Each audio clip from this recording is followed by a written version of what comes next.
नमस्कार दोस्तों, स्वागत है फिर से एक बार एक नए जोश और उत्साह के साथ हमारे इस प्लेटफॉर्म पे जिसका नाम है त्रिशांत एकेडमी। और मैं मिश्रा सर लेके आया हूँ आज बहुत ही ज़्यादा इम्पोर्टेंट और बहुत ही इंटरेस्टिंग टॉपिक। जी हाँ, ये टॉपिक आए दिन आजकल न्यूज़ चैनल पे देखने को मिल रहा है। दोस्तों, आज का टॉपिक है इन्फोर्समेंट डायरेक्टरेट, मतलब ईडी। आजकल आप लोग देख रहे होंगे कि टीवी पे सुशांत राजपूत की केस हो या भी कोई भी करप्शन का केस हो, ईडी सबसे पहले रोल बहुत ही भूमिका रोल वाइटल रोल प्ले करता है। तो आखिरकार what is ED and how it works, हम जानेंगे कि कैसे ईडी काम करता है, क्या है ईडी, उसके अंदर क्या क्या पैरामीटर्स आते हैं। तो त्रिशांत एकेडमी के माध्यम से मैं मिश्रा सर आपको one click all know, that is all know in the one click फॉर्मूले पे आपको लेके आया हूँ कि आप जानिए आखिर क्या है ये ईडी, क्या काम करता है और कैसे हम सारे इस करप्शन वाले मुद्दे को सॉल्व करते हैं। दोस्तों, पहले मैं बता दूं कि ईडी आखिरकार है क्या। The term enforcement directorate is the most sought after in the Indian politics, but most of the people are not aware about this term. So in this video I am going to explain the meaningful function of the enforcement directorate, which is popularly known as ED. जी हाँ, बहुत सारे ऐसे लोग हैं जिनको आज तक ED का मतलब नहीं पता है। और ईडी ज़्यादातर किन मतलब पॉलिटिक्स में ही ज़्यादातर यूज़ होता है, क्योंकि करप्शन बड़े बड़े नेता लोग ही करते हैं, तो उनके लिए ही हम ये ईडी टर्म यूज़ करते हैं। और जो गवर्नमेंट ऑफ इंडिया है वो टर्म ईडी को इसमें ज़्यादा भूमिका रोल प्ले करती है। लेकिन मैं आपको बताऊंगा कि ईडी आखिरकार है क्या, वो काम कैसे करती है, कौन ऑर्गेनाइजेशन हेड है इसके लिए। ठीक है, तो आप बस मेरे साथ बने रहिए फर्स्ट से लेकर लास्ट तक। दोस्तों, मैं बता दूं कि ईडी का जो गवर्निंग बॉडी है वो गवर्नमेंट ऑफ इंडिया है। ईडी की स्थापना हुई थी 1 मई 1956 को। पेरेंट एजेंसी इसमें कौन सी है, तो मिनिस्ट्री ऑफ फाइनेंस है, क्योंकि करप्शन दोस्तों, करप्शन रिलेटेड टू मनी होता है ना, और या तो फिर करप्शन रिलेटेड टू इंफॉर्मेशन होता है। तो मनी ज़्यादातर होता है तो फाइनेंस ही रिलेटेड है। ठीक है, ऑपरेशन जुरिडिक्शन क्या है, इंडिया है। स्पेशलिस्ट जुरिडिक्शन क्या है, एंटी करप्शन है। ठीक है, ध्यान रखिएगा इन दोनों टर्म का, ऑपरेशन और स्पेशलिस्ट। और मेन बात है इसकी क्या कि हेडक्वार्टर है, ये एग्ज़ाम में पूछा जा सकता है क्योंकि आए दिन आप देख रहे हैं। तो हेडक्वार्टर कहाँ पे है दोस्तों इसका, न्यू दिल्ली, अपना प्यारा भारत में। ठीक है, तो ये कुछ आपकी बेसिक और स्टैटिक इन्फॉर्मेशन थी ईडी के बारे में। चलिए अब जानते हैं हम और डिटेल में इसके फंक्शंस को। दोस्तों, enforcement directorate ED was establish in 1956, जैसा कि मैंने आपको बता रखा है। तो ED is responsible for the enforcement of the foreign exchange management act 1999 FEMA and certain provision under the prevention of money laundering act.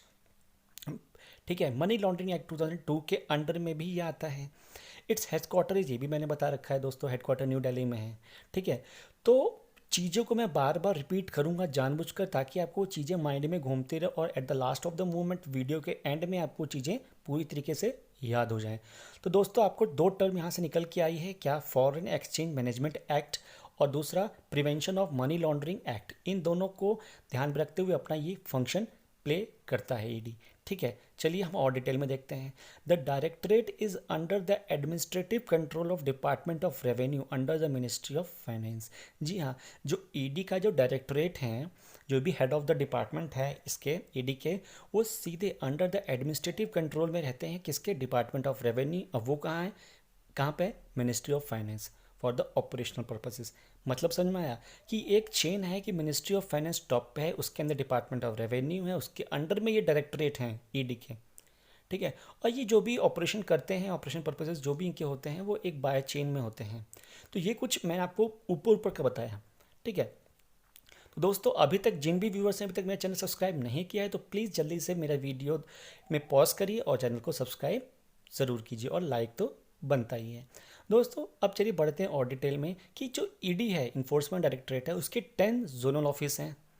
Each is headed by the deputy director, मतलब 10 जो जोनल ऑफिस है सबके पास एक एक deputy director है, और 11 सब zonal office हैं, each of which is headed by assistant directorate. मतलब जो सब जोनल हैं वो 11 हैं, और हमारे पास 11 असिस्टेंट डायरेक्टर हैं, और 10 जोनल ऑफिस हैं, उसमें 10 क्या है, डिप्टी डायरेक्टर हैं, और एक हेड है जो कि न्यू दिल्ली, वहाँ पे क्या है, डायरेक्टरेट है। समझ में आया, और वो कहाँ पे थे, डिपार्टमेंट ऑफ रेवेन्यू। मैंने फिर से रिवाइज किया है ना। तो आप ऐसे ही बार बार बोलोगे तो बार बार आपको रिवीजन होगा।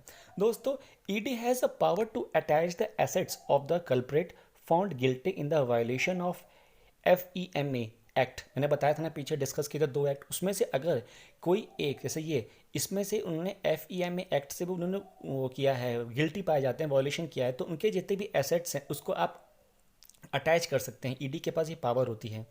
Attachment of the assets mean provision of the transfer, conversion, deposition और the movement of the property by an order issued under chapter 3 of the money laundering act section 21D। मतलब इस सेक्शन के अंतर्गत हम उनके property assets को हम transfer कर सकते हैं, कन्वर्जन कर सकते हैं, डिपोजिशन कर सकते हैं या मूवमेंट कर सकते हैं उनकी प्रॉपर्टी को। ये पावर होती है ईडी के पास।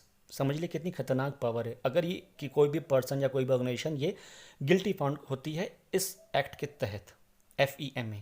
ठीक है दोस्तों, नेक्स्ट आता है कि टू अंडरटेक सर्च, सीजर, एसर्ट्स, protection, action and survey ETC against offender by PMLA offence. ठीक है, तो आपने देखा था ना वहाँ पे अलग चीज़ थी F वाली, यहाँ पे जो PMLA ऑफेंस है इसके तहत क्या होगा कि हम उस चीज़ को जो भी मतलब वो डिपार्टमेंट है उसको हम सर्च कर सकते हैं, एसेट्स अरेस्ट कर सकते हैं, प्रोसिक्यूशन कर सकते हैं, एक्शन कर सकते हैं और सर्वे भी कर सकते हैं। ठीक है, नंबर 5 पे क्या आता है, to provide and seek mutual legal assistant to and from contracting state in the respective of attachment, conviction of proceed of a crime as well as in respect of the transfer of accused person under PMLA। जी हाँ, मतलब कि ये क्या करता है कि ये provide करता है हमें और एक म्यूचुअल लीगल असिस्टेंट देता है। कैसे कि हम एक कोई भी स्टेट से हम एक कॉन्ट्रैक्ट कर सके कि जो भी हमको अटैचमेंट करना है या जो भी हमें एक कार्यवाही करना है उस क्राइम को लेके या उसको ट्रांसफ़र को लेके इस अंडर ये PMLA के अंडर में प्रोसेस जो भी करना है, तो हमें असिस्टेंट देता है, हमें एक हेल्प देता है ये। ठीक है, इसका मतलब अंडर में एक पावर आती है। समझ में आया होगा, मेरे को कोशिश ये करता हूँ कि आपको ये समझ में आया होगा। ठीक है दोस्तों, चलिए अब हम नेक्स्ट मूव करते हैं कि नेक्स्ट इसमें क्या है। दोस्तों, to settle cases of violation of the erstwhile EFRA 1973 and FEMA 1999, ये 2 एक्ट हैं। इसको इनके अंडर में जो भी केसेस आते हैं तो उसको सेटल करने के लिए and to decide penalties imposed on conclusion of settlement proceedings.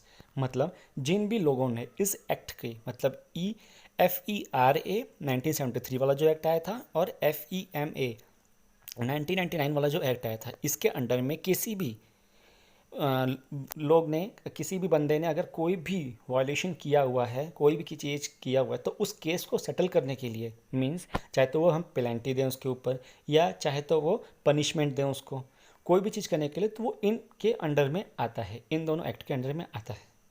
ठीक है, आप साथ साथ में समझते जाइए क्या क्या मेन फंक्शन हो सकते हैं। ठीक है, और मैं फिर से रिपीट करता हूँ कि जिन भी व्यूअर्स ने अभी तक हमारा चैनल सब्सक्राइब नहीं किया है तो प्लीज़ जल्दी से चैनल सब्सक्राइब कीजिए और लाइक कीजिए और जितना हो सके उतना आप शेयर कीजिए। तो दोस्तों अभी तक बस इतना ही, और so this was all about the reason behind the establishment and the function of enforcement directorate. ED is playing a vital and very crucial role in fighting the menace of corruption in the country. जी हाँ, हमारी country में कितना भी corruption हो जाए लेकिन हमारे पास एक हथियार है, भारत सरकार के पास एक हथियार है, वो है इन्फोर्समेंट डायरेक्टरेट। और यहाँ पे जो भी ऑफिस में बंदे काम कर रहे हैं वो फुल डेडिकेशन से उस जितने भी करप्टेड लोग हैं या जो भी करप्टेड केसेस हैं उनको वो सॉल्व करते हैं, और हमारे देश की जो रैंकिंग है करप्शन में उसको वो दिन प्रतिदिन कम करते जा रहे हैं और एक अच्छा और एक क्या कहते हैं उसको करप्शन मुक्त देश बनाने में वो हेल्प कर रहे हैं। तो ये मैंने कुछ वीडियो लाया है इस टॉपिक के ऊपर, जो वीडियो लाया हूँ मैं उस पर कुछ स्लाइड्स लाए थे जिसमें मैंने आपको सारी चीज़ें बताई हैं कि ईडी जो हमारा है इन्फोर्समेंट डायरेक्टरेट वो कैसे हेल्प करता है, वो मनी से रिलेटेड हो या वो कोई पर्सन से रिलेटेड हो, मतलब कि चाहे तो उस बंदे ने कम्युनिकेशन लीकेज की हो या मनी लीकेज की हो, मनी लॉन्ड्रिंग में आया हुआ, तो इन सारी चीज़ों जैसे राजपूत अभी केस मैंने बताया था ना, तो उसमें भी जो भी केस हो वो ईडी ही हैंडल कर रही है। ठीक है, तो ये सब था। तो दोस्तों आज के लिए बस इतना ही। From the platform of Trishant academy मुझे मैं मिश्रा सर आप सभी व्यूवर्स का तहे दिल से बहुत बहुत धन्यवाद करता हूं कि आप मेरे साथ अभी तक बने रहे हैं और आशा करता हूं कि आपको ये वीडियो बहुत पसंद आया होगा। तो प्लीज़ लाइक कीजिए और जिन व्यूवर्स ने अभी तक सब्सक्राइब नहीं किया है तो प्लीज़ मैं दोबारा एक रिक्वेस्ट करता हूं कि नोटिफिकेशन बेल को दबाइए और इस सब्सक्रिप्शन आइकन को भी ज़रूर प्रेस कीजिए ताकि आपको हर रोज़ अपडेटेड वीडियो सबसे पहले